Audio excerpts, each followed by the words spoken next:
Songkra na diri sa Thailand kag mapabasa naman kita. Pero matiin nga na balanay ho. Basta may ginbakal ko da tagpulo lang. Kamo na bahala inchindis ang iban kay total balaan nyo naman tanan. Huy, dumangita pa kontra. สวัสดีครับอันนี้เท่าไหร่นะครับ ถุงละ10 บาทครับ เท่าไหร่นะ 10 บาทครับ 10 บาทโอเค ครับผม โอนได้ไหมครับ นี่ครับผม โอเค Nan, amo to.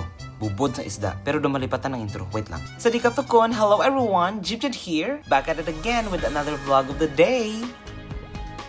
Pero sa siningation, magadol kita sa isa kabalita. Kay bilog nga adlaw lang nga nagahigda ang ini nga taho, nagdesisyon siya nga maglagaw.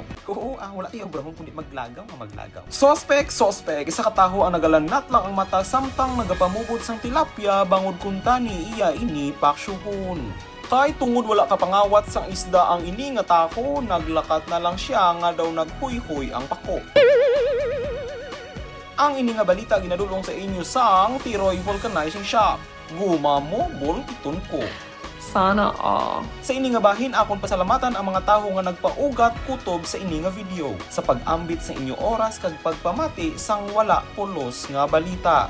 Ini ang inyong balita, subo nga adlaw. Kabay pa sa sunod nga update, hindi lang balita ang mabatsyagan mo. Ako si Jibjan, kag kun sa diin may kagamo, bahala kamo.